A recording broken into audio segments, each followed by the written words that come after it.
તમને બતાવો એની બાજુ પક્ષા જોવા વખતે કેવો થાય મકર તો મકર ગઈ મકર લાગે. ગુડ મોર્નિંગ, સ્વાગત છે બધા મહેમાનોનું આજના એક નવા બ્લોગની અંદર. તો અત્યારે આપણો બ્લોગ સ્ટાર્ટ થાય છે સીધ બપોરે 12:20.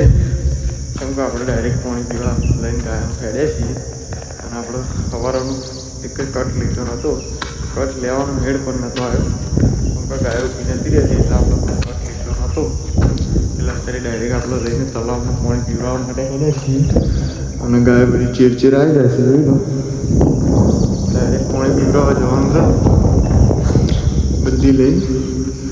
તો કોઈ ખેતરમાં ગાયો બાકી બધા ખેતરોમાં આપણે પહેલાં કટ લઈ લીધેલા છે એટલે નહોતો લીધો કટ, બરાબર. આપણે અત્યારે ના લીધો, પહેલાં પણ ગાયો એટલે ના લીધો કટ. એટલા માટે પહેલાં આપણે એક આટલું કટ લઈ લો. તમે કટ લીધો જ નથી તો બ્લોગમાં બન્યા રહેશે. મળીએ ડાયરેક્ટ ત્યાં તલાવી જઈએ. તો ફાઇનલી મેં ગાય પીવા માટે આવી ગઈ છે. મને જો અહીં પીવા માટે આવીશું ને બકરી પણ પીવા માટે જતી નહીં. ઘણા પીવા માટે તો બાકી બીજી બધી ગાયો આવી જઈ છે. હજી થોડો તરતી થઈ છે અને પીવા માટે આવી જશે. જો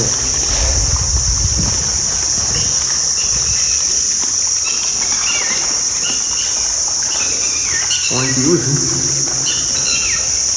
બાકી બીજી આવી જાય.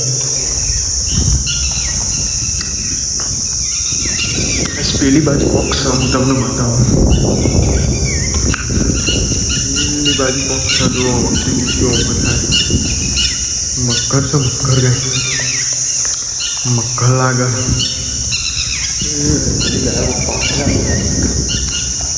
મકર આવ્યો લાગે યાર. બહુ બધી ગાયો પાણી પીવું છે.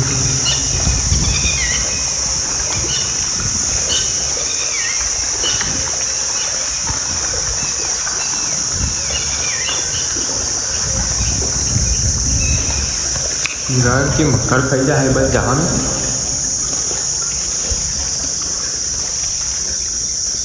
કોઈ મકર આવ્યો નથી એમાંનો. આ તો ખાલી મજાક કરીશું તમારે. હા તલામ શું મકર હોય તો ખાલી મજાક કરી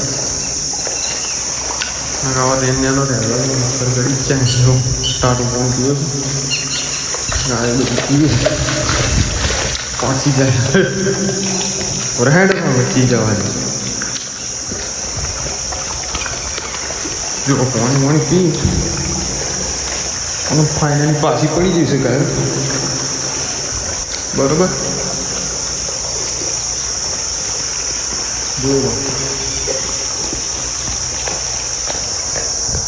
બને રહેજો બ્લોગમાં. મળીએ હમણાં આપણે જતી પણ ડાયરેક્ટ ચાલો ગાયો મત કરતી મજા આવશે તો મળીએ પછી ડાયરેક્ટ પેલા ખેતરમાં જઈને. પાણી પીને ગાય બધી આવી ગયા બાજુ ચડતી હજી ગાય બધી આ બાજુ પાછી લઈ આવવા પાછી લઈ જઈ શકતા છે. પેલું મમ્મી ખેતરી બાજુ લઈ જઈએ કેમ કે હજુ તો 2 વાગે એટલા માટે પાછી લઈ ગઈ. ટાઈમ 3:30 જેવું થાય તો આગળ મમ્મી રવાના કરીએ એટલા માટે આવી ગઈ ગાય પાછી લેવા છૂટી પડી જાય.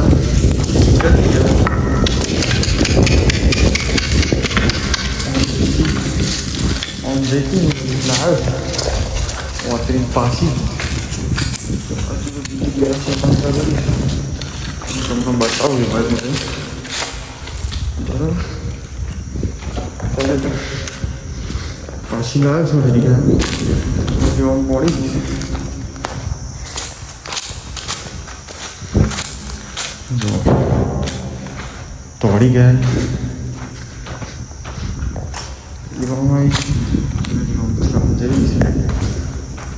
આમ જાય બધી પાછી લઈ લીધી છે.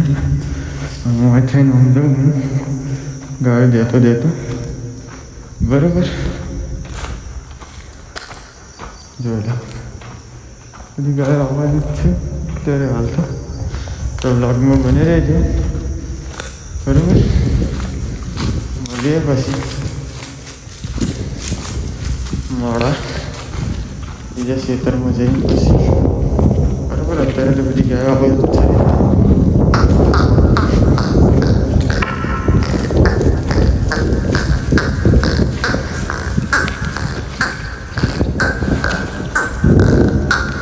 ચલો મળીએ પછી.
મિત્રો આપણા ગણપતિ દાદાનું મંદિર છે.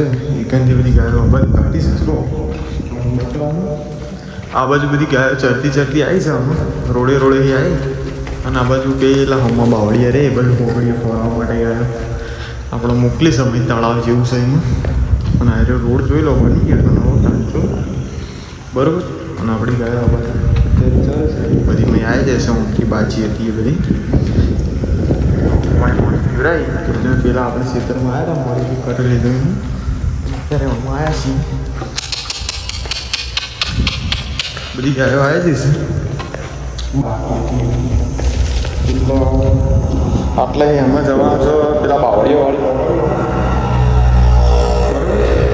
પેલી પોકડીઓ ફરવામાં બધુંથી આવી જશે બરાબર. જો મને એકડી છે બધી પેલી બુડીની એવી હેડી જાય છે. તો બ્લોગમાં બને રહેજો. મળીએ પછી. તો મિત્રો અમે પેલા એકણથી આપણે ગાય લઈએ અને અમે હેડે છીએ. આવા પેન જેવું થશે. બધી ગાયો આપણે મળવાની છે. આડે બાવળીઓવાળા પડ્યો બધી આવી જાય છે. જોઈ લો પેરી મળી જાય છે ને અડધી ચીડી આવે છે. એટલી બાકી હતી એ બધી આવી જાય છે. જોઈ લો ગાય કાજે છે. આ બાજુ બાવળી હશે એ બાજુ આપણે ગાયો મળીએ એટલે પોકેટીઓ ખાતી આવી જાય બરાબર. જો ટોળી મોરી થઈ રહ્યા ટોળી ગાય બધી આવી જ છે. મળી છે આમાં આ બાજુથી જવા દે છે બરાબર. એડી છે તોપલાની ફેક્ટરી ત્યાં તોપલા જોતા હોય તો વટણ મળી ગયા બરાબર. ગાયો આપણે જવા દઈએ છે. બધો આખો ચેરો કાઢે છે બરાબર.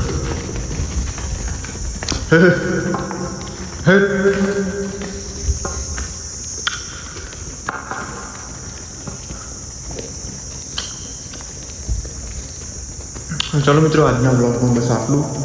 મળીએ કોઈક નવા બ્લોગ સાથે કાલે. ત્યાં સુધી બધાને જય માતાજી. આપણી ચેનલને સબસ્ક્રાઈબ ના કરી હોય તો કરી દેજો. મળીએ પછી નવા બ્લોગ સાથે.